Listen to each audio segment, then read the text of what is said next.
the window had been busted out and part of our gear had been stolen. There's nowhere to play up here at all. I'm sitting there kind of by myself, like waiting for my manners, and the mirrors, like the mirrors kind of like spin open like 90 degrees, like they kind of rotate open, and all these women in sexy lingerie can come walking out from behind the mirrors. I'm just gonna throw this out there that it almost sounded like you were kind of the dark side sometimes of the scene. Just when I'd parted ways with Monuments, and so it was really, really desperate time of my life. At the end of it, our bass player told us, like, he just looked at us like, yeah, this is my last show. So, like, basically back to the Beast era. Dealing with this alcohol intake, and we're at a Christian festival, and we're supposed to be a Christian band. I was kind of like, man, this sucks. This is not a good look.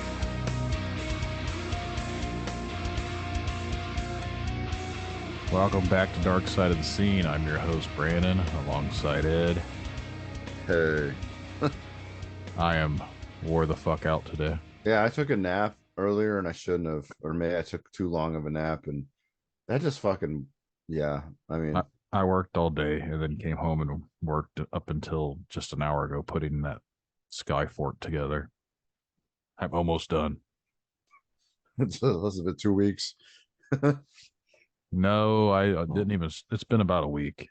Oh, a few days it rained. Yesterday was fucking cold. Yeah. That the weather has been like shit, and then just I was feeling in a good mood, and now it's like blah. I think tomorrow's supposed to be fairly warm, and I think Thursday's back up to almost 80. Then you look at Friday and Saturday, and it's back down to like fucking 40s. What the fuck, man? Whatever. Fuck this weather. I don't know. Told you it's a conspiracy theory about the weather. Somebody's fucking with us. Anyways. If you want to hear more about a conspiracy theory, check out Tinfoil Tales. Ed and I talk about weather control on that one. Yeah. And something out of my control. I recently noticed a certain individual promoter, I won't name names, obviously. Seemed like a few other people in another town has caught up with him, realizing that, well, first of all, the person working for this individual messaged us and asked if my band wanted to play a show somewhere, and they gave us the whole pay to play spiel. Mind you, like, they were basically put in $300 and we try to sell tickets for $15 a piece, and this is only for a local show. I don't know too many people that play fucking $15 for a fucking local showcase. Like, if it's somebody why bigger, would you sell tickets for a local show anyway? I don't know. That's the whole thing about that person. Like, what the fuck? And yeah, a lot of people were always commenting, like, because that individual is from somewhere else. So they're like, yeah, he did that here. Like, well, what the fuck's he? I don't know. I mean, I don't understand why promoters do that shit. I do not get it. Like, do you realize you're being foolish? I can see two sides of it. Right. Like, as someone that books shows and has to spend your own money out of pocket for a venue, right, I understand they want to cover their own ass in the sense of they don't want to book bands and then the bands don't draw a crowd, so they're out a few $100s to do a show. But at the same time, if you're not financially stable to eat some costs, then why are you trying to book shows? Like, I don't know. Maybe where's all the money go from the pre-sale tickets if it's not going to the bands? Like, I've played, well, this is Fort Wayne. I played at this Fort Wayne place, and like, we didn't need a person like that. So I don't know why suddenly they leak into their town and start promoting shows, or I should say, like, putting shows together at, like, making the band sell tickets at $15 a piece so they can make a little money off of them. Like, what the fuck, man? I think promoters like that are what's a cancer to the scene in general. Well, I don't understand why they don't understand why they're a cancer to the scene. Like, that's not cool, man. I don't understand. Where do you get off doing that kind of shit? That's warped a little bit. There was a lot. guy down here back in 2009, 2010, maybe 2008. It was in that era.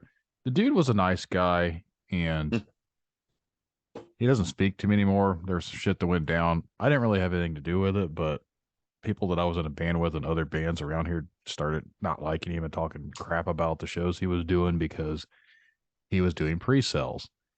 And I said that I'm not doing pre-sales because I think it's stupid to do pre-sales for local shows. And like I said, I have brain damage at this point, so I don't fucking know. I don't remember exact details on a lot of things back in those days, but I do know that a lot of people stopped going to the shows and he stopped booking shows, but he was charging like $7 to $10 for pre-sale tickets, and like you're not getting people to come to those shows in general. You're really not going to get it when you're charging bands for tickets, right? To play your show. So bands stop playing your shows because no one comes to them anyways, because the bands can't draw. No one wants to come because most people don't like the promoter because they know his name now, and everyone talks so much crap about him that they all don't go to his shows in general. And it's like, it's a catch-22. What do you do? Not play the shows. Yeah. Like that's part of the reason I think a lot of the scene died off in those era too, is because there were shows all the time and people just got burnt out. Like you can only see the same 5 fucking bands over and over and over to where it's not a big deal anymore. Right. And a lot of bands don't understand that. They're like, oh, we got to play our hometown. I got to play our hometown. I got to play our hometown. And then you just become so burnt out that no one cares that you're playing your hometown because you just played there last week. Yep. But yeah. Promoters, yeah. If you're out there listening, don't sell tickets. And I understand it in a sense if you're selling the tickets for like a bigger national act, right? And you're letting some of that money go to the bands. But if you're wanting all that money back or making bands pay up front, or if it's just a straight up local band show, don't do tickets. That's a douche move. Yep. Bands don't fall for that trap either. It's not worth it. No one cares about the local showcase. You're going to play to mostly other band members. And at the same time, it's like you could have played the same exact show without investing your own money into it. Right. But yeah, anyone out there listening, if you want to be on Dark Side of the Scene, send an email to Brandon at darksideofthescene.com. He'll get you scheduled on a future episode. Bear with us. We do have a waiting period. Not that we're super cool and popular or anything like that. But but we are. A lot of people just want to come talk to us. I just can't really understand why, but hey, whatever. It's therapeutic. But yeah, we got someone waiting to come on here and talk to us, so hang tight and we'll be back in a second. I'd like to take the time to welcome our guest tonight, Rich. Rich, thanks for coming out and talking to Ed and I. Thank you very much. I really appreciate the opportunity. Sweet. I'm actually glad you didn't turn your camera on prior, because I want to play this game because most of the time I don't do any research about who we are interviewing or what they look like. So I am trying to base how you look by your voice. And I'm like, as soon as we get through the interview, I'm going to try to guess what you look like without even knowing what you look, because I do not know what you look like. I'm going to probably play this game with a lot of the guests. Okay. But yeah. Sounds fun. So are you going to do you want to turn the camera on at the end? No. We'll leave it. We'll leave it as whatever I guess. You could say yes or no, but I'll keep. Yeah. It'll be forever a mystery. For now. Okay. So where are you from, Richie? I was born in Edmonton, Alberta, and I grew up in a little town. It's a city now, just outside of Edmonton, called St. Albert. And then when I finished school, I went to university in Edmonton and spent 30 years living in rural Alberta. And a along the way, I ended up, when I went to university, I took an education degree and I was a music major and a math minor. So in those days, my hope was to graduate from university and go teach in the school band programs. So that's what I did. I taught school band from grade 7 to grade 12. And then along the way, school band programs here have sort of faded out due to they're expensive programs to run. And as you know, nowadays, the ability for people to obtain music or make their own music is a lot easier than it was 30 years ago. So that's sort of my educated background along the way, because of course I was interested in music. I would find buddies who wanted to jam, and it's the old cliche, you jam in someone's basement or you jam in someone's garage. And in those days, you just sort of look for gigs. What's your primary instrument or whatever the primary instrument that I played in the bands was bass guitar. Nice. When I went through school, I played alto saxophone, and then eventually I ended up playing in a cover band where I alternated between bass guitar, saxophone, and trumpet, believe it or not. So if we played any of the old R&B stuff, Mustang Sally, things like that, I would Chicago? either play. But no, we didn't get into any Chicago. Oh. But yeah, like the bands with the horn sections, I would play either trumpet or alto, and it was a perfect mix. I loved it. I loved playing bass because I was never smart enough or disciplined enough to play a guitar. So hey, you're very important. I said it many times on this podcast that we need more bass players, in the world. it seems like bass players are the ones who, as I said, tried playing guitar but couldn't really pull it off, so they went to bass. It's not too often and I should ask the two of you if you've heard of this, where a guest goes from bass to the opposite and just flourishes on guitar. I don't can't know. think of anything. Yeah, I don't. Well, I think that answers the question then, eh? I have a buddy that plays bass predominantly, and now he's dabbling with guitar, but most of the bass players that I've been in bands with were just guitar players at one point, and we said, hey, we need a bass player. You want to play bass? Yeah. Sure. And then they all grab a pick and they play bass with a pick, right? Yeah, they don't do the finger thing. Is just like something that they don't develop. Well, not out of the gate, I think if they That's- played guitar, it's more natural for them to have a pick. Yeah. That's exactly what it is. Yeah. There are some songs and some fabulous Canadian bassists, and I think I can use his name because I'm not saying anything disrespectful. It would be Geddy Lee from the band Rush. Yeah. Just an absolutely incredible bassist. You know him? No, they're not that close up there. We're not that close. Okay, No. okay. I don't think I could send him a text. Okay, just making sure. But yeah, when you hear a good bassist, it's or maybe it's just me being a bassist, listening for the bass, as the way drummers probably listen to drums. Yeah. But a good bassist will just blows my mind. I've seen Iron Maiden probably 14 or 15 times in concert, and I can't take my eyes off of Steve Harris. Just lightning fast fingers that. Right, and he's still got it. It's not like he's slowed down with his age, They haven't slowed down at all. He's still crazy on stage, good for him, They're in their 60s. Right. And they're just getting stronger and solid, and yeah, it's just fantastic to watch that. Yeah. So played in cover bands, and so from especially in the 90s, when we played in cover bands up here, you would get the odd bar gig.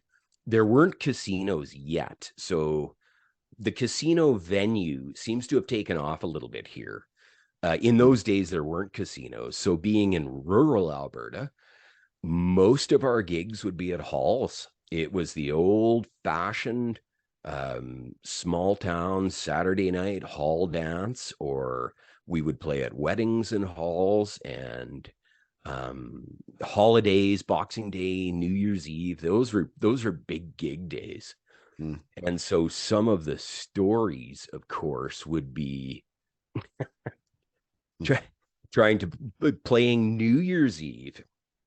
We played New Year's Eve in this town at a hall, and it was our temperature was minus 35, which is close to 40 below. And at 40 below, that's where Fahrenheit and Celsius meet. So you can imagine how cold that would be. That's gross. Yeah. Oh, yeah. And as you're packing equipment into the hall, and again, I go back to in those days, there wasn't the type of technology we have. You couldn't go around the room with an iPad and adjust levels or balance or anything like that. It was the old fashioned, you bring an amp to power the monitors and you've got another amp to power your system. And so you're just trying to lug this equipment in that we packed in trucks or a van. And it's everything was cold. Like you just could not warm up. Between sets, I remember that night because between sets, we'd have to run out and start our vehicles so that at the end of the night, when we were finished, you could actually get in the vehicle and drive home. Otherwise, it would just freeze up and that was it. So you'd be trapped there. You'd be trapped. Yeah. Trapped with your gear. Yep. Trapped with the gear, wondering why nothing works. Wondering why the cords have broken in half because they're so frozen solid. Jeez. So yeah, we had moments like that. On the flip side, our summers here can be beautiful. We get a lot of daylight. So those types of summer gigs were fun. But we played in gigs that would include opening up we opened up for a Canadian country band to playing on a flatbed truck in a parade. So it was kind of a band where we grabbed any gig we could because we realized at the time we all had other jobs too. So it was a perfect hobby band. And and in those days, bands could get more gigs like that. One of the things that I've seen too, probably, and I would say especially in the last 10 years, is that not only have DJs sort of took over where bands left off because DJs could haul a lot less gear and they were cheaper than bands. But DJs have even started to fade out because you can run a pretty neat show with a computer, with a laptop or a smartphone. Yeah. Technology has just changed the whole face of the music industry. Do you think it cheapened it in a way? Oh, I would say so. On one hand, the beauty of music now is that it's at your fingertips, right? Like if you would have told me in the early 80s when I was taking the bus to the shopping center to buy a cassette tape, if you'd have said to me, you know what, when you get older, you'll have a device and you can pull up basically any song by any artist and you can listen to it, I would have thought, no, that is too Star Trek-y for me. I just don't believe that'll happen. So the beauty of technology is the accessibility that everybody has to music. But sort of tailing back to what you're saying, when you had to work hard to be in a cover band that played in these little halls just because you wanted to sort of maintain your hobby and your love for music, I don't think that same discipline's there anymore. Or do you think I'm overanalyzing the whole thing? Well, I mean, it depends. Like most people, well, I mean, I don't know. I don't know why that's a hard question for me to answer. I mean, I mean, I we guess. got like, YouTube, you got YouTube and everything. So Yep. some people Yep. don't ever leave the house to watch the show, but then YouTube's Ah. really good for people who want to learn something as far as an instrument goes. And it's like, I guess it's a necessary evil. I guess, I don't know. Like That's a YouTube's good way of ex- putting it. Yeah. It makes it easier and more accessible for everyone to do things and like learn how to do things without having to go out and do anything. So it's almost like a double-edged sword. Like you have all the access to the world right in front of you, but you no longer have to go out into the world to do the things to learn these things. Oh, absolutely. Yeah. So it's beneficial for an individual, but it takes away interaction with anyone else. Yeah. Yeah. Yeah. And- Because we got these young people learning the instrument, but they're not even in a band. So I'm sure they'd pee themselves if they got in front of an audience versus just playing for a bunch of likes and followers and subscribers.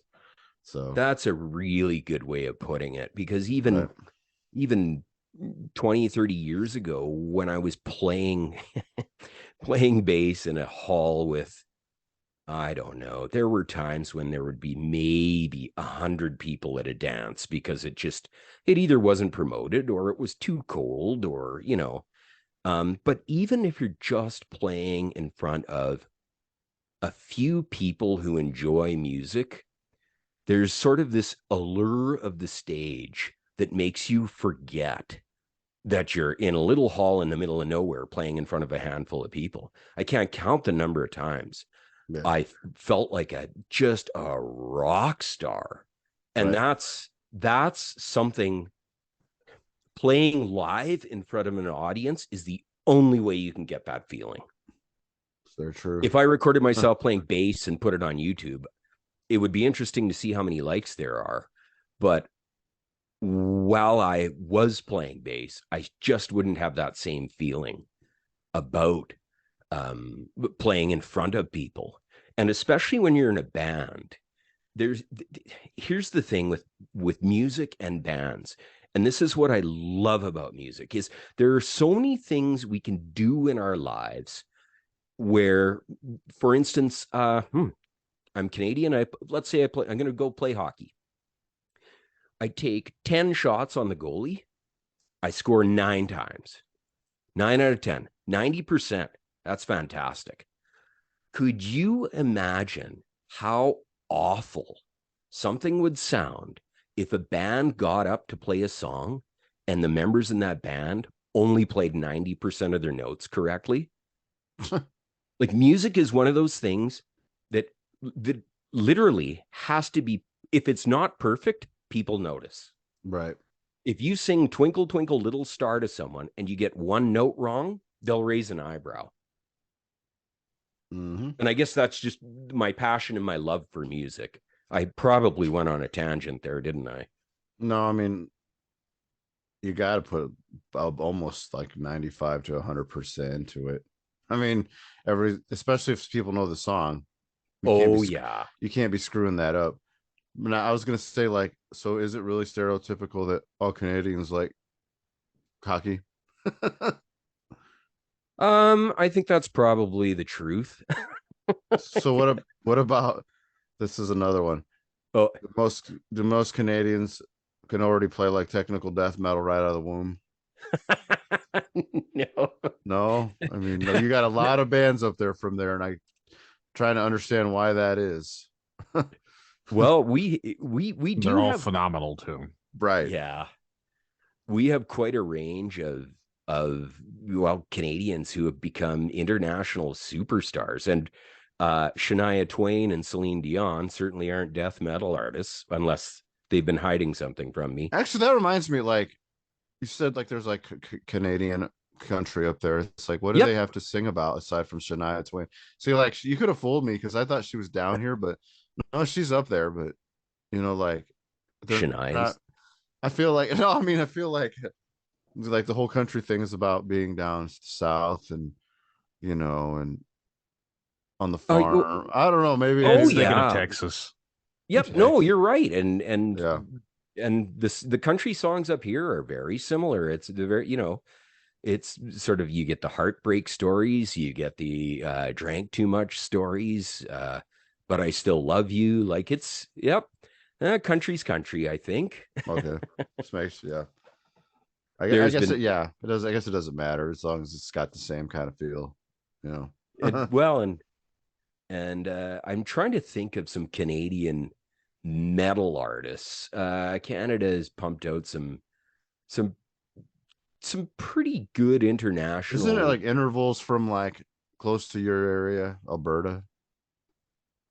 Is what close to Alberta? Sorry, the band Intervals.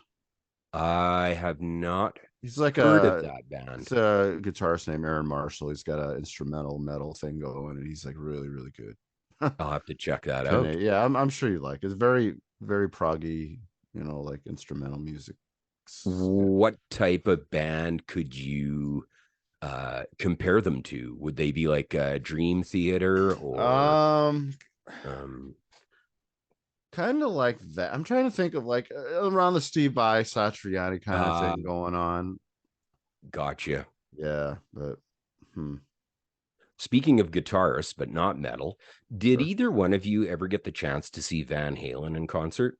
I've never, and I feel like an asshole for not ever. No, neither one, eh? I've never really been a big fan. I was born in '84, so my genre of music well, is there's your album. Yeah. My genre favorites of whatever I grew up on, the grunge era into new metal into what I listen to today. Okay. So I missed out on the whole Van Halen style. I see. Yeah, you would be a little young. So I was born in 1970. So I was a little too young to enjoy the 1970s rock. But of course, being a teenager in the 1980s, around the time that you were born, that's when MTV, the hair metal, that's when that really took off, right? Yep. I got to see Van Halen once. I think it was 11 years ago. The last time they were, I think the last time they toured, and it was the version with Alex and Eddie, and then Wolfgang was playing bass, and David Lee Roth was singing with them. Yeah. So, they did the hits, but being able to see a guitarist like that live is something I'll never forget. Like, there's someone, as far as I was concerned, who not only created a style, but he was another one of these people who just never seemed to hit a wrong note. He always knew what he was going to do before he played it, and he made it sound brilliant. And I enjoyed the whole thing. David Lee Roth, I think he would be a bit of an interesting character to be in a band with. Right. So I've got a funny story about David Lee Roth. It's not funny, but it's small Quirky? world. It's small world funny in a sense. Okay. Like, and I don't see why that would be a lie, but I don't really know.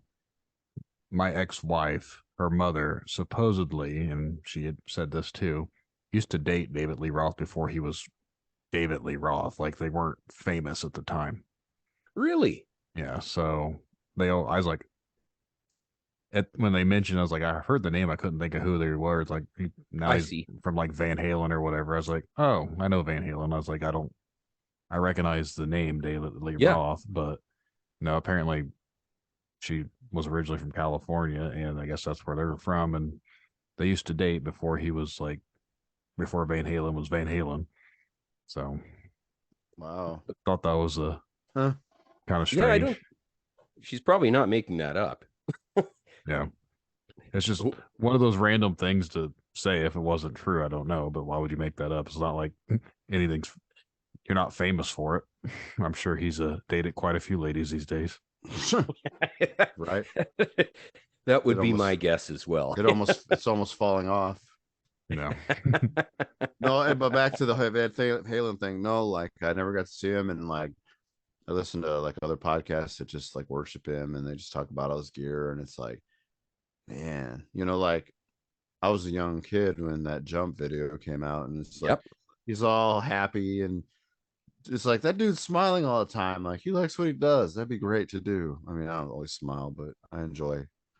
I get what he brought to the table, all the crazy acrobats on guitar, and how to just make an impact with your instrument. You know, it's like the showmanship. You know, he had it all basically, and it was just like it's kind of crazy that he died like not too long ago. And Didn't it's he like, make the 5150? Yep. like the amp? Yeah, like isn't that Yeah. like inspired from him? Like the Yeah, whole, and like the they holy they grail just of metal and they, amps. yeah, and it's still out. It's still huge. They came out with another one this year, like because of that dude. It's like shit. And his son like owns the rights to the amp company right now, so they can't do anything unless he approves. And it's like crazy to think like his son's like really famous too. You know, I like saw his son. Do you remember when they had the Foo Fighters tribute? They had one in London and I think one in LA. And it was the tribute to Taylor Hawkins, the drummer. mm, And they had all of the Foo Fighters friends did a concert in London, and then all of the Foo Fighters and Dave Grohl's friends did a concert in Los Angeles. And Wolfgang, Eddie's son, came out and he played guitar, not bass, and he did Hot for Teacher, and he just nailed it. It that's was crazy. oh yeah. And then you think, well, he probably had a little bit of natural ability when he was born. Hey, I'm sure. talking being able to play I think Wolfgang could probably do that. Yeah, Could play guitar fairly well too, eh? I'm pretty sure. Like he learned a few things from his dad. I'm pretty sure. Well, again, it's Yeah. crazy that he's like dead. So like that's kind of wild. Just It started as as tongue cancer, I believe, hey? yeah. Because he was a heavy smoker. Yeah, and then he just kind of disappeared. It was one of those celebrity passings that was really quite quiet until you found out about it, right? Right. And we seem to have lost a whole bunch of famous musicians. Like, well, Prince was a big surprise to people. David Bowie, Yeah, like Tom Petty. People just Tom Petty. yeah, people just randomly die. It's like, what the hell? Yeah, and these are legends, Dude right? from Like, dude from AC/DC and like that was a sad one. Hey, he ended up in a home, and I think like dementia, Alzheimer's type thing. But AC/DC's picked up again, and I know they're playing a gig next fall near Palm Springs. Palm Springs is pretty much, it's a ways away, but it's south of me. And it looks like quite a lineup. It's one of these 3-day festival things, and Guns N' Roses, Maiden, AC/DC, Metallica. It looks like it's going to be quite the festival. And I'm a concert junkie. I love to go to concerts just to pretend that I can, play bass or drums. now, but yeah, I've never seen Guns N' Roses, and I won't now because she just sounds like Mickey Mouse. So I guess I kind of wish I'd seen them in their heyday. That would have been awesome. Now they're like Guns N' Roses and a few other people that aren't the original. I don't know. His voice sounds terrible. I was just gonna say, I think sounds like Mickey Mouse. Oh, and he doesn't look healthy. I'm trying to say that in a nice way. He hasn't aged well. His voice, when he did some singing for AC/DC a couple years ago, he sounded better than he does singing the Guns N' Roses stuff, eh? Maybe that works better because I don't know. It's just a higher register. Well, and I think the other thing with him is that he's got such a distinctive voice that it's probably not a huge surprise that as he ages, that kind of a voice just falls apart. Oh yeah, it's a very unique sounding voice. Well, I guess if you take care of yourself better, because what's his face, Judas Priest guy, shit, Rob Halford, he could still sing. He's fantastic. So he must have took better care of his voice than Axel did, I'm sure. So I don't know. That's the only thing I could think of that, you know, is that he didn't take care of his voice. I always heard that Axl Rose was actually from my Lafayette? area. Yeah, Lafayette. Not too far I from guess here. that's really him and the original other guitarist. They're from there, I guess. Really? Yeah. Yeah, I always heard. I'm what's only his about name? 50 miles from Lafayette, and Okay. they're like, that's where Axl Rose is from. I was like, That's what I said. Yeah, that's what I said when I got to that venue or that dude's house. I go, "Where's Axel's house at?" And he's like, "Huh?" He didn't get it. I don't think he understood. Gonna do a drive-by, eh? Right. There it There's is. like Let's take a picture and go to the gig. Izzy Stradlin. Yeah, that guy was also from Lafayette. Also, Oh, neat. yeah. So the original guitarist, other guitar. Anyway, What do the two of you think of Slash and his guitar well, wizardry? he's him, and I would blame a lot of him for me starting. I'm still a fan, you know. Yep. I mean, he's everywhere. It's weird to see him like him older. It's like he's still got the same outfit, but with like a double chin. It's like it's like watching Jabba the Hutt with like a wig. have you ever seen him without glasses on? I don't Nope. remember what he looks like anymore. I was like, I don't think I've ever seen him where he hasn't had sunglasses on. I think you're right. He's one of those sunglasses and a bunch of piercings. I don't know what he looks like without his sunglasses. Holy shit. You know, But he like- went to high school with Lenny Kravitz. Hmm. Lenny Kravitz is somewhere in California, I assume. Uh-huh. He's from Yep. like California, yeah. Yep. Correct. Lenny Kravitz's daughter is an actress. Yes. She was in the newest Batman movie. Yeah. And Oh, she was his- Catwoman? Yeah. Oh shit. I didn't know she was related. Huh. Yeah, it's his daughter. And his ex-wife was Lisa Bonet. She was on the Cosby Show. Yeah. She had a mean face. Like, she always looked pissed. Yeah. I saw Lenny Kravitz open up for the Cult one time up here. It was another cold night, but that was a cool concert to see because, you know, different musical styles, but you could tell that they liked each other. It was one of those things where the singer of the Cult, Ian Asbury, came out and thanked Lenny, and it was pretty neat to see. Lenny had a great band too. He had a blind keyboard player who knew his way around the keyboard, and then and then the Cult came out and did their they did it. As much of a 3-chord band as they are, they're a great 3-chord band. Hey, I'd have to listen to more of them. I only remember the one song. probably back in the day. She Sells Sanctuary. That one. That's all I Yeah, know. yeah. But like they're pretty big, so I'm like He had a behind. great voice too. Yeah. Yeah. So now that we've been talking, I've Yeah. got one of two people that I think you look like. Uh-oh. Okay. Okay, I'm ready. I'm trying to picture you wear glasses. You kind of look like Bill Gates. That's my first Oh. guess. Second, I think you're second- kind of right. okay. Second guess is I think you got a buzz cut and you look like Timothy McVeigh. No, I don't have the buzz cut, but I do have glasses on right now because I took my contact lenses out a couple hours ago. So what do you look like? I was probably way off, wasn't I? No, you're pretty How do close. you, how do you describe yourself? I have short hair. I have Short a hair. goatee Goatee. and handsome as could be. Like That works. just yeah. You gotta be just be really honest. There Yeah, you I'm go. drop dead gorgeous and I'm There we ripped.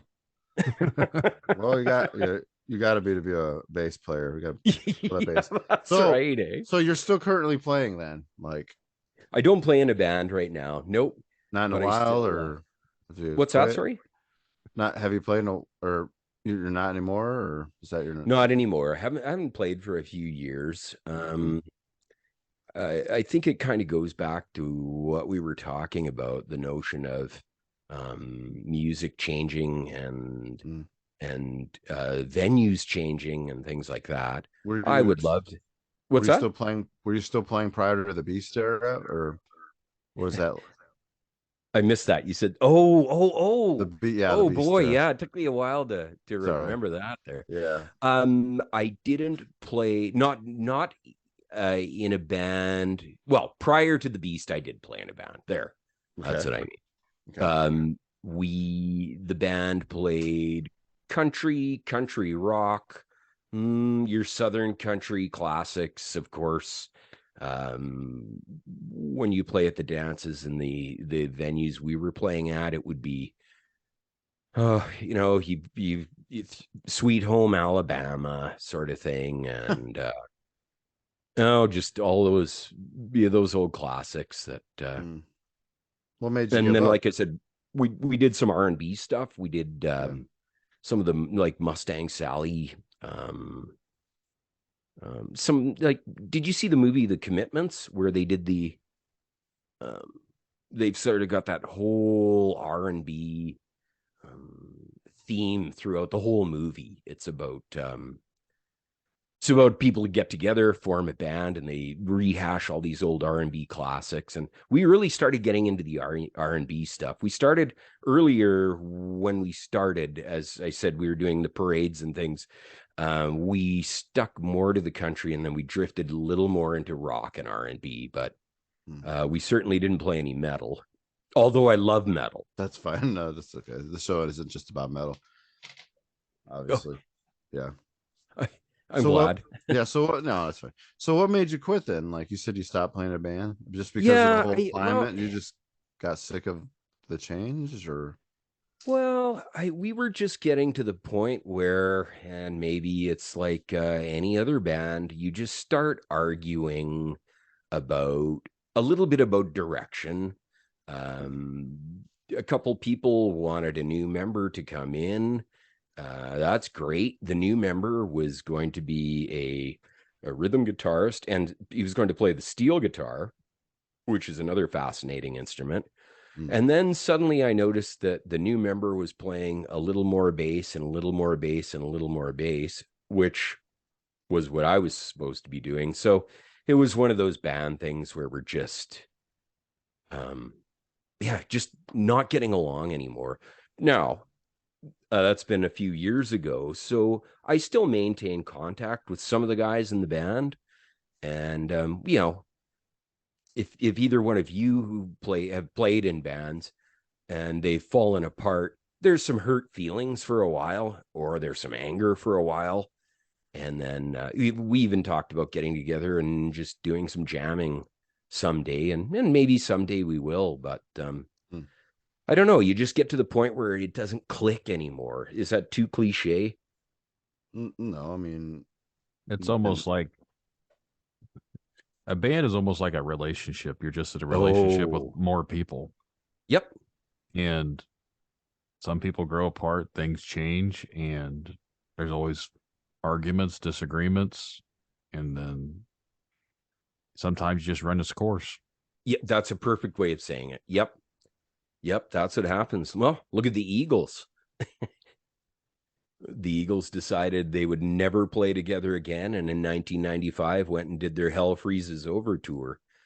And apparently they called it Hell Freezes Over because that's what they said. They would get together again when Hell Freezes Over. I think Guns N' Roses did the same thing, didn't they? I'm not sure. They just sort of went their own way without really saying anything. Well, yeah. I think Axl and Slash got into it, and then like, I think it was Slash's fault. All he had to do was go apologize, and he never did. But I think later on, didn't the guys in the early 2000s make a new band that was Guns N' Roses that wasn't Guns N' Roses? It was like a band without Axl. Slash the Snake Pit. I thought it was something different. I think it was called L.A. Roses. Well, I thought it had the guy from Stone Temple Pilots as their vocalist. Oh, it's the Velvet Revolver. Velvet Revolver. Yeah. And I think the singer was Scott Weiland. Yeah. Stone Temple Pilots were a fantastic band. Yeah, I liked them a lot back in the day. I did too. I've been listening to them a lot lately too. I don't know why. You just go through the old catalog and go, what should I listen to today? Yeah, they had some great songs and a great sound. Like if you said you kind of got into that grunge metal stuff, Mm-hmm. that Seattle scene would have included oh geez, bro, you're probably a big Pearl Jam fan. To be honest, I wasn't a huge Pearl Jam fan, but I Okay. really like Alice in Chains Uh-huh. and I liked Yep. Nirvana. And then What about like, Soundgarden? I like Soundgarden too. Mhm. And then I think it was Pearl Jam and Soundgarden. They had like a song called Temple of the Dog or something. Yep. Or that was the Yeah, name of the band. I think that was that's what they band. called their band. Yeah. I think they put out an album. That's a Yeah. weird. Temple That's of a the weird Dog. song. Yeah. Like trying to figure out what he's singing about. Very strange. I'm like, what the hell? Oh, but Yeah. yeah. Yeah. But no, like Nirvana and Metallica were like the two bands that I was all about when I was 11, 12. And then I ended up finding out like new metal bands or whatever. Marilyn Manson and Korn and stuff like that. And that's how I've progressed into what I've become today, which I'm a metalhead. But Okay. that's I listen to all sorts of stuff. So I say I'm a metalhead, but I could literally listen to anything and it doesn't bother me. I'm still an 80s music child, aside from being a metalhead. Like I still like a lot of the 80s songs. Like a Like band 80s rock? 80s pop Or rock. pop, whatever. yeah. Like I've recently discovered how amazing Level 34 is. And like, holy shit, like you want a bass player, you should listen to that guy. Yeah. Something About You song. Like Oh, Level 42. Oh no, I said Level 30. Yeah, I always get it confused. Yeah, them. That yeah, Oh. And yeah, he was the lead singer too. He would like right, and he's like doing this slap- crazy, yeah, he's doing this crazy bass playing shit while trying to sing Poppy. Well, the thing is, like that whole album, that's like the happiest song, but the rest of it's like, holy shit, this whole album's advanced. But like that song was the only accessible one they made almost.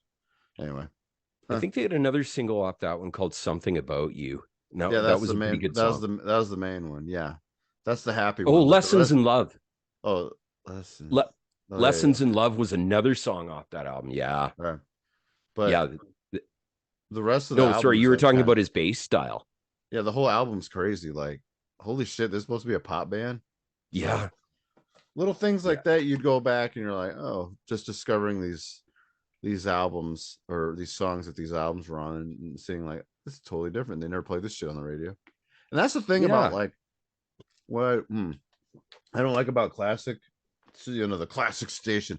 They play the same shit when they could be playing something off the same, like, excuse me, they could be playing the album, this song they keep fucking playing over and over.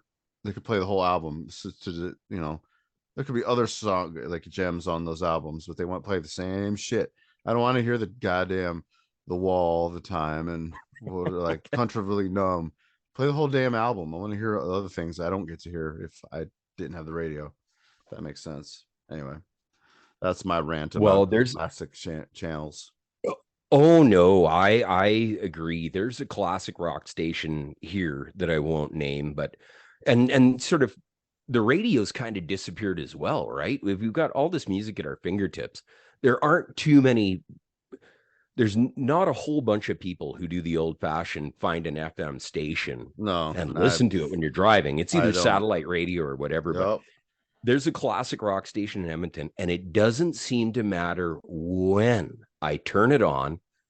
Don Henley, Boys of Summer, every single time, and and it's like your experience with The Wall. You think, whoa, come on, right? I'm sure there's other. Got to be other. I'm sure Don Henley wrote some other song, but or some other song on the same album that you'd never heard of, like. And they're like, wow, like let's say I'm trying to think of the Toto album. Like I'm trying to think of which album it is. If you listen to the whole thing, I don't think it's more of a later album. Okay. I'm trying to the song with like I'll Be Over You. Like if you listen to that album with that hit song, that album's really good. Like there's other songs I'd never heard of.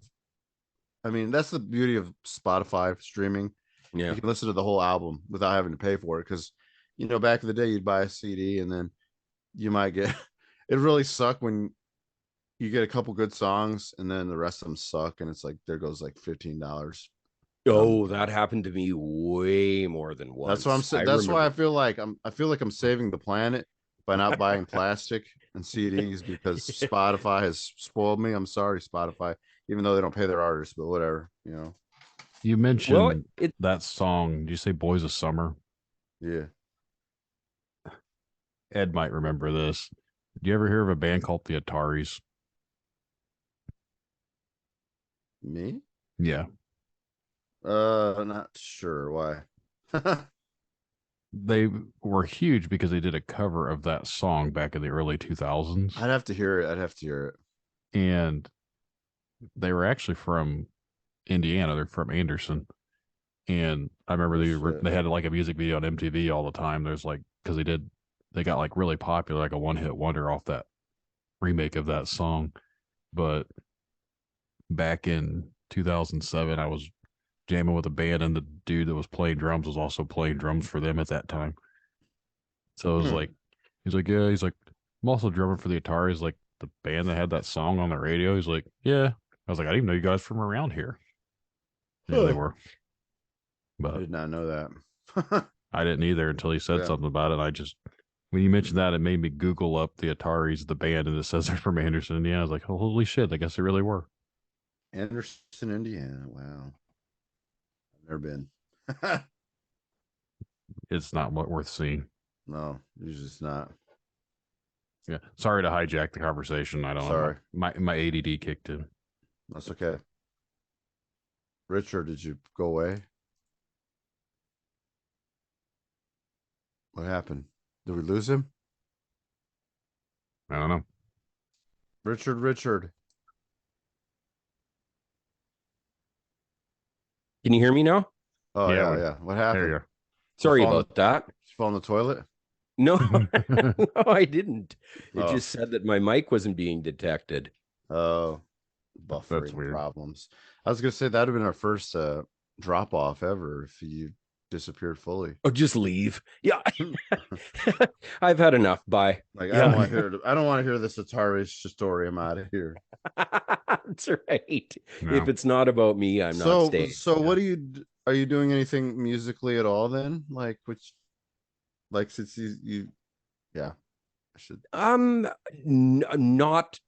Not professionally. I just still, I've got instruments at home. I love playing the piano. That's not death metal piano. No. I have a piano at home. I've also taken up, as I think many bassists do, the ukulele, because we like things with 4 strings. And so just tinkering around with stuff, right? Piano, still play around with the bass a little bit, but I miss being in a band. Yeah, like I said, we're not completely metal podcasts. We just like to hear the time, like, because you were in a band at one point, and then because of all that, your experiences of how like things were changing, band members, a lot of band members experience the same thing, regardless of the genre. Like what you're going through, you're like, I don't know, and then you kind of come out of doing music for a band. I mean, you can always rejoin. I mean, there's always like that possibility because you're always going to find somebody to jam with. And well, that happens too. And the other thing that happens that might happen to me someday is part of the band takes off. Like just a couple people from the band who got along together go and start another band with some different members. We see that happening. Some of these bands that we were talking about, with Stone Temple Pilots, Guns N' Roses, and that's kind of what they did, right? I'm not famous enough to be able to do that. Yeah, it's easier for them to do whatever they want to. Like they could literally take a dump on the sidewalk and they could sell like for platinum. But like as a little people, as like us, it's like a little bit harder because you always have things that clash or people don't get along, or the little things about being in a band that can be annoying. Well, and I think sometimes when when musicians or singers, when they hit it big, I wonder if they, with the agents and the handlers and the managers, and I wonder if they ever sort of lose sight of the music piece of it, whether it just becomes, whether they become sort of their own industry. But I don't know. I've never had that problem. And I never. I never become famous and rich, so this isn't an issue. But we also don't know any of them to fully ask them that question, like because some of them claim it's about the music. Correct. And then once you get that, it's weird because once you get to that level, like people take care of you, and like you end up selling like your own kind of, you get your brand, and you get endorsed by musical instrument companies. Yep. And you almost don't have to do anything really. Like you just make, like Slash, if he stopped today, like he never has to worry about money. Mm-hmm. He'll always be selling the Slash belt buckle or some bullshit. Have you ever thought there's certain bands, and I don't know if it's all, I'm not gonna say it's every band, but a band's very first album, like the album that made them popular, we'll just say that one. Yep. Do you ever feel like that's always the band? They work so hard, they get that album, they release it, and then everything after that one is never as good? Well, can you hear me again? I got my mic. No, we can hear you. Yeah. Okay, good. I remember listening to Metallica talking about albums, and they said, it's funny that you mentioned Pink Floyd. They said, that the Black Album was their wall. It was before streaming really took off. That album was still selling 1 million copies a year. Yeah. Most people 20 some years after most they people finished. Say that album is the wall that broke. Oh yeah. Well, at least the old fans, like the diehard trash people hate that album. Like, But it's like there's that one big album, and then they never. It's like they can never live up to that standard. You know what I mean? Like it got so popular that anything comes after that, it never lives up to the hype of what that one turned into. Right. And you hear artists talk about that, right? The pressure to follow up and the pressure to make it at least as good as that one that you knocked out of the park. Right. And it's well, I mean, I guess unless you're going to go back to the Beatles, where they were together for 10 years. It seems like eternity, but they were together for about 10 years and wrote a couple hundred songs that were so good that they could be singles. And unless you're going to be that magical, I just don't know whether you can keep cranking out sort of a greatest hits and a greatest hits and a greatest hits and a greatest hits. Like, there are those odd bands that, for whatever reason, the stars aligned and they could do more than one incredible album. But especially in this day and age where we're not living in an album era anymore, right? You sit down with your laptop and you try to pump out a single because you can make some money from streaming. You can make some money, I think, from the merchandise you sell when you're touring, but nobody sells albums anymore. No. And I'm like most people, I'm old school. I like the full album. Like, I wish my band could do that, but we don't have the funds to do that. But I like a full album, just well, it's like a book, right? It's an art form. Yep. And back to sorry. No, go ahead. I was just going to ask you about your band. Did you ever you must have some demos or something, eh? Couple EPs, yeah. That's about it so far. Did you go into a studio or did you do them in a home studio? Well, now that back to like the Beast era, like now that I can make decent demos at home, nice. I just have those and then I show them to the band and then we kind of learn from that and kind of make the song better than what I recorded. But that's the pre-pro, and then we try to get it down. Well, what we'll do is play the song live, see if it sounds good, Nice. and then go into the studio like somebody else to record, because I kind of like input from somebody else who doesn't, and then Yeah, just yeah. record it and then release it. Like we were just released an EP not too long ago, so Nice. yeah, it's all right. But like the whole, and it's fun to see like something that, you know, started in my shitty computer in my underwear to like on streaming, and then we made a video for it. It's like, it's kind of cool to like that. I mean, it never got Yeah. us any. I mean, I'm not. It didn't get me paid or nothing. I mean, it cost Yeah. us money, but like, I don't care about that. I mean, it would be nice, but it's just cool to see your idea from your underwear to somebody's headphones. Yeah. You'd Yeah. have made money if the video had been in just you guys' underwear. Just saying. I was You know what? That might be. You know what? I'm gonna do that next time. We're gonna just, like our singer Dan was like, no, let's not make a funny video this time. I'm like, why? It's like, no, let's be serious. I'm like, well, see, if we would have been in our underwear, we probably got like 1 million views in a week. Oh, well. But no, back underwear to with headphones. Yeah. no, back to what you're saying about like how the band reached how any band reaches their pinnacle. Like I like seeing when the band is small, young, and like the first couple albums kind of suck because they're trying to find their sound, and then like they progress and they progress, and it's almost like you're not setting yourself up to be disappointed because of whatever album. You're just waiting for the next progression of the band. Like, you know, I can't wait to hear what they're going to do next. That's to me how it is, versus me saying that album was the standard to judge them on. I just like a little bit of progress, in my opinion. And some bands have done real well that way, and some have just continued to disappoint. I guess it depends on who it is, you know. But like, there's some bands that's first album I think are amazing, and the stuff they come out after that, they've progressed to where they don't even sound like what they did originally.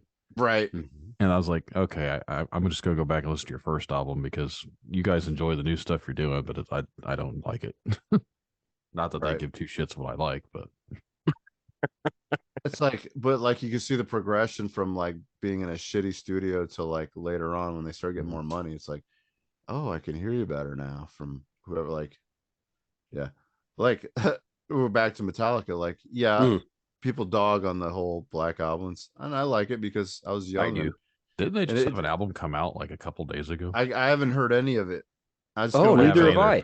I haven't either. Yeah, I haven't heard any of it, and I don't want everybody's perception of it to you know, influence me. I just rather hear it on my own. But like back to them, like, you know, they came out the Black album, and it still sounds good because of, you know, all the pretty Bob Rock, you know. Then like being the young kid, and then Load came out, and it's like, you know, I hated it because I was like the thrash and all that.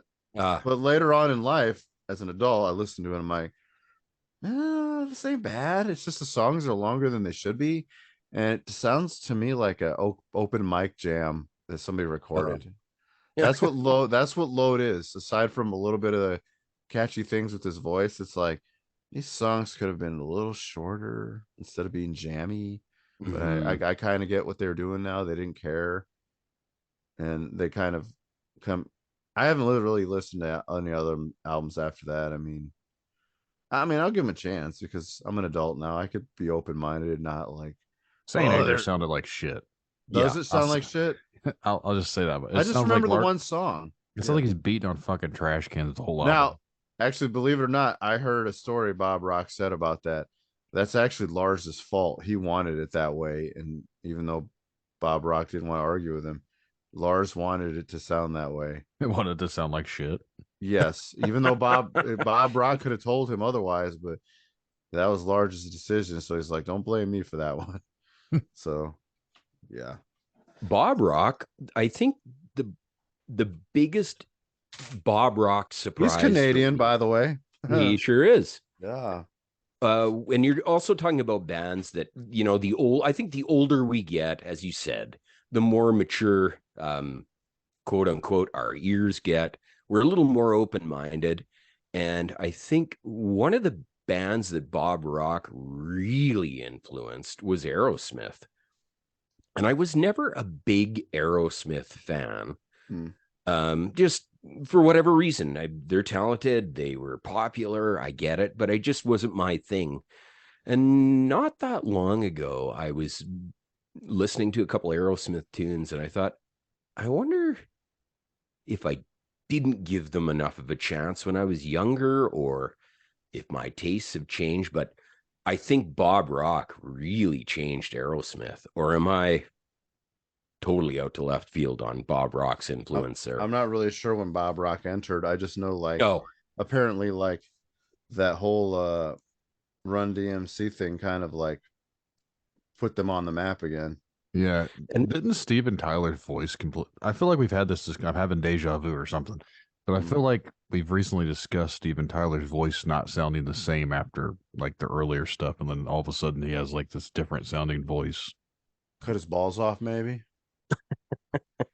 I don't.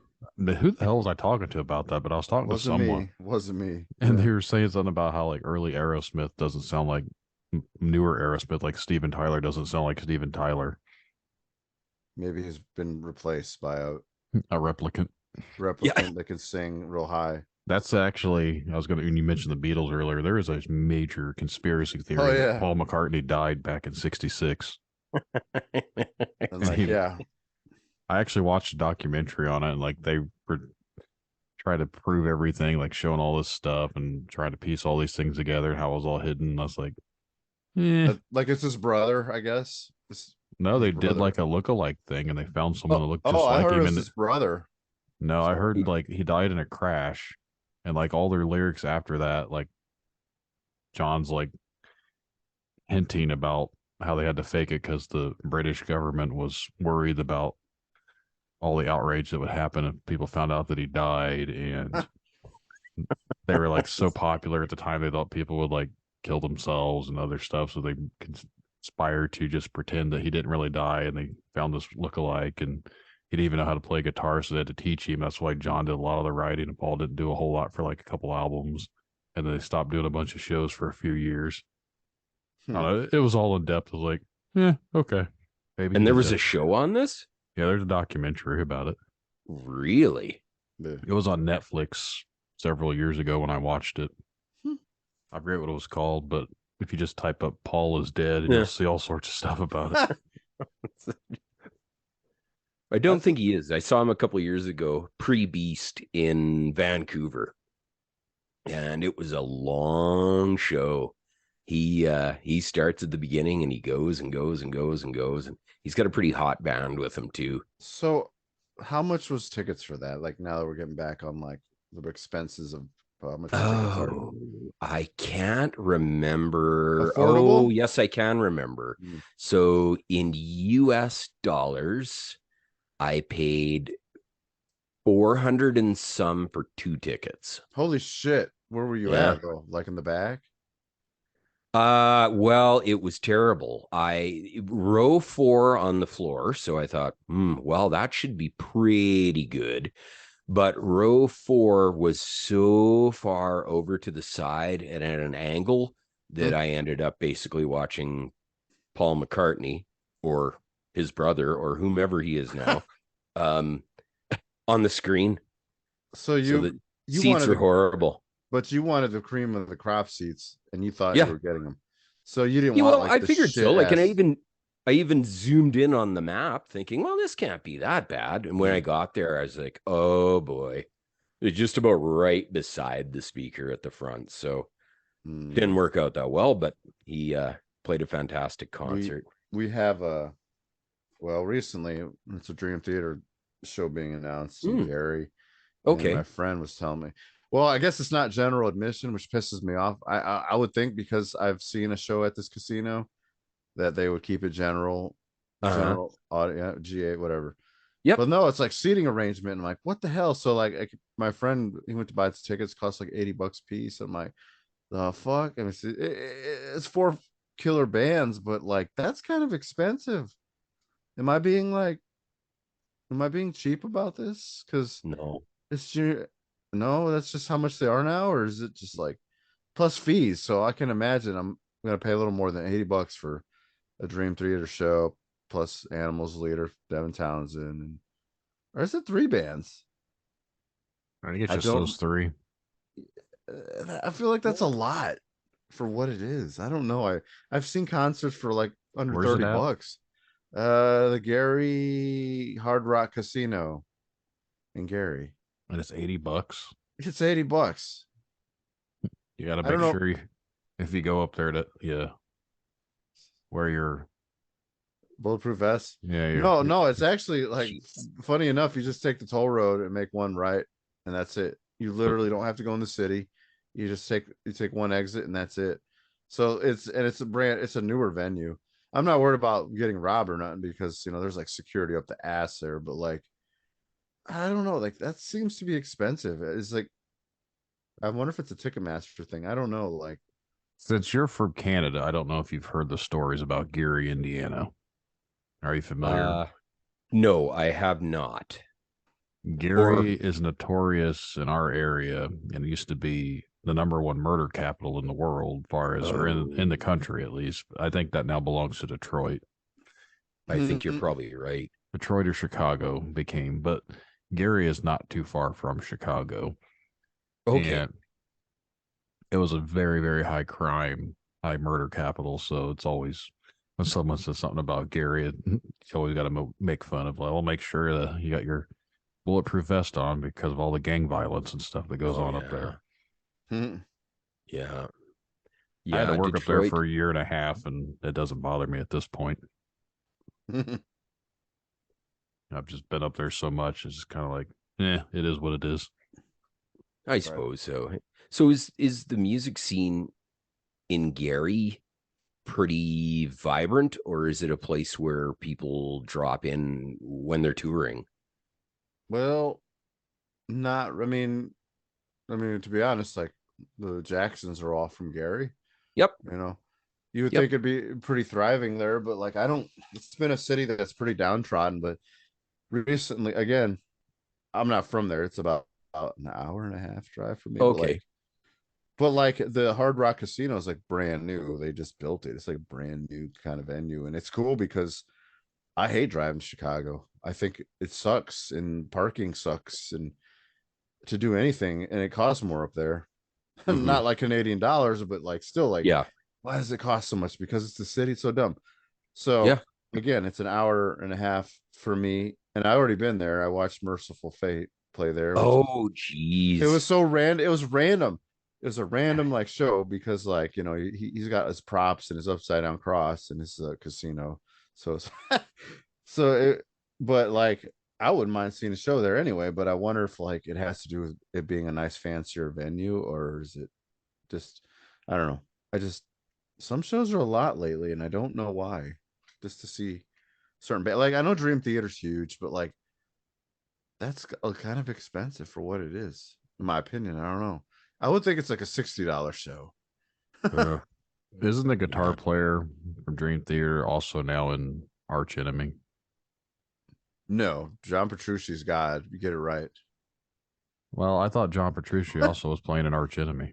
No, that's Jeff Loomis. He used to play in like,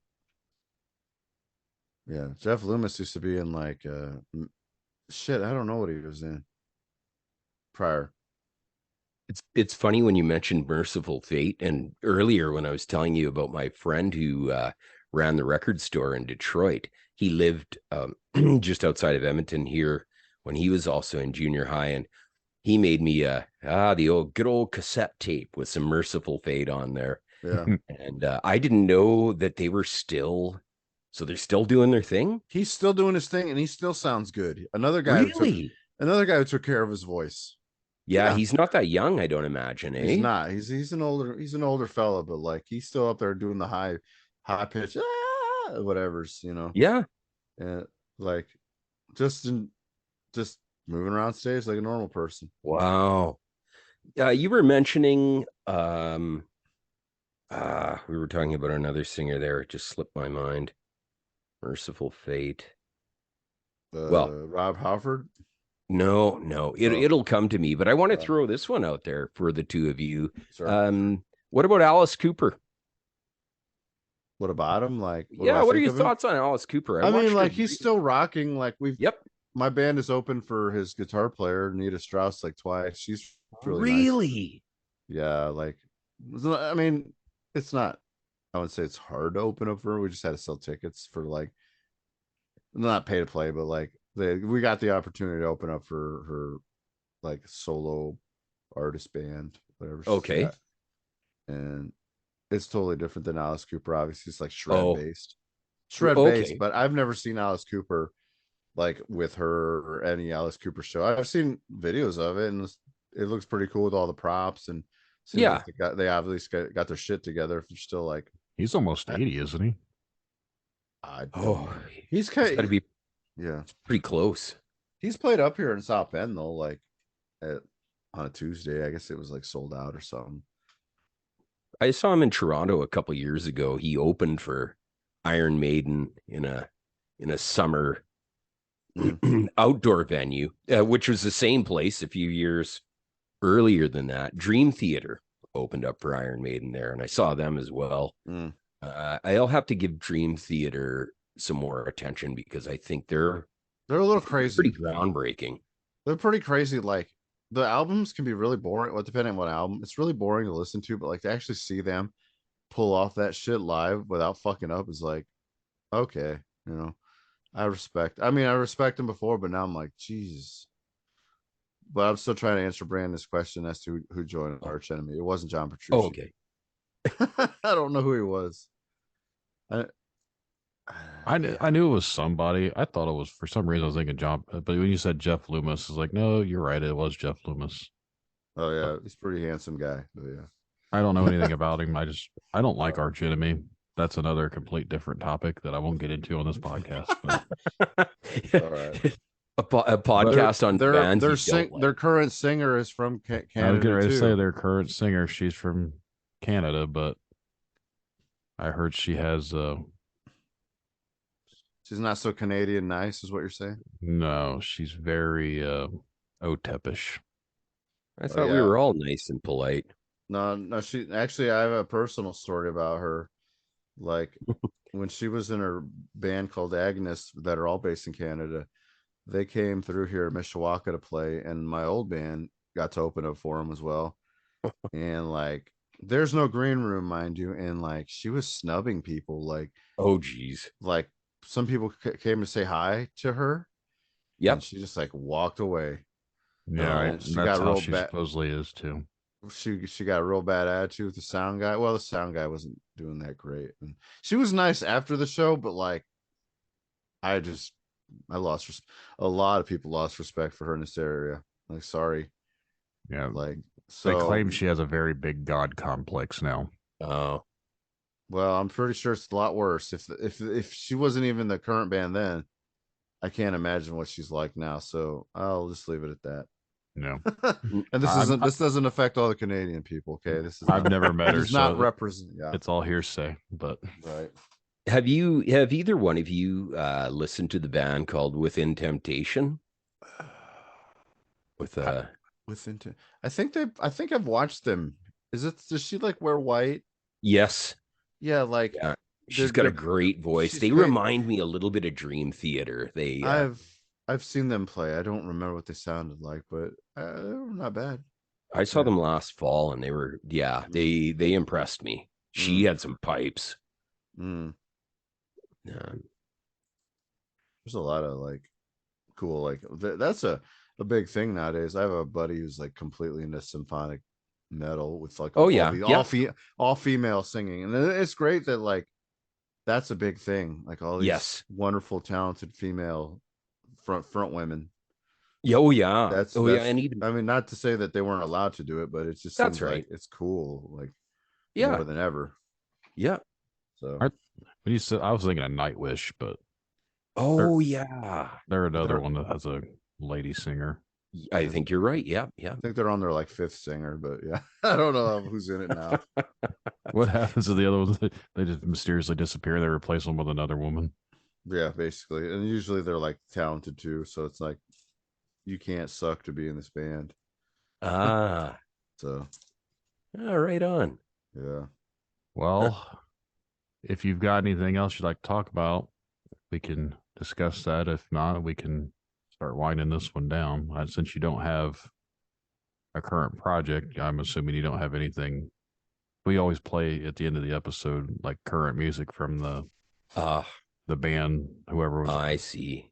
But if you don't have anything, No, I don't have anything for you. Sorry. No, that's completely okay.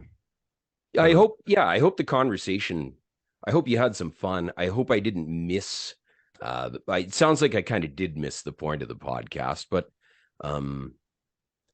you can cut this piece off at the end, I guess. No, but no, I really enjoyed the conversation. You still had the band experience to share with us and how that went off. You know, as long as you can use that, I think it'd be great. Like I said, a lot of people can relate to that story. They just would rather just not worry about the whole band thing and just enjoy music for the beauty. Perfect. Yeah.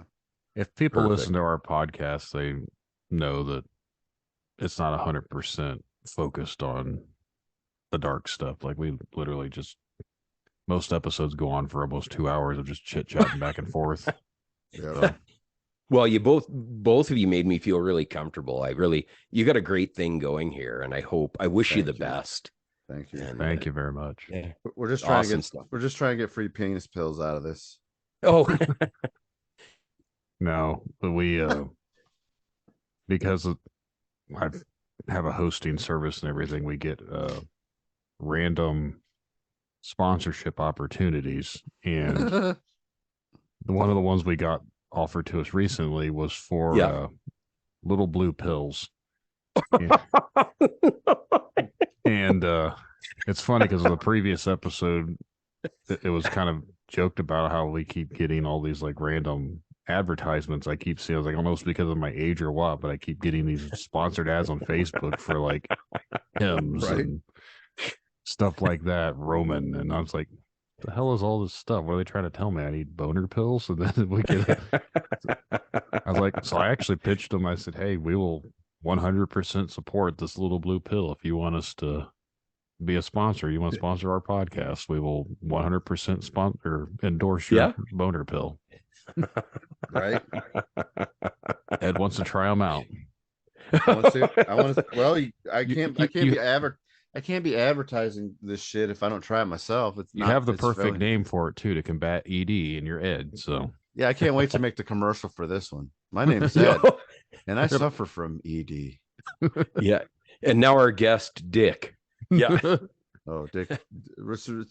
Double Dick. Double Dick. Old Dick. Yeah, Dicks. Dicks. Well, it's been a fun time talking with you. I definitely appreciate it. Yeah. Thanks, guys. Yeah, thanks for coming out and talking with us. Anyone out there still listening, if you need a hookup on some little blue pills, you might be able to one day you might be able to get your hookup from us. But if you want to be on a future episode, send an email to Brandon at darksideofthescene.com. But we're gonna close this one out. Thanks for listening. Good night, everyone.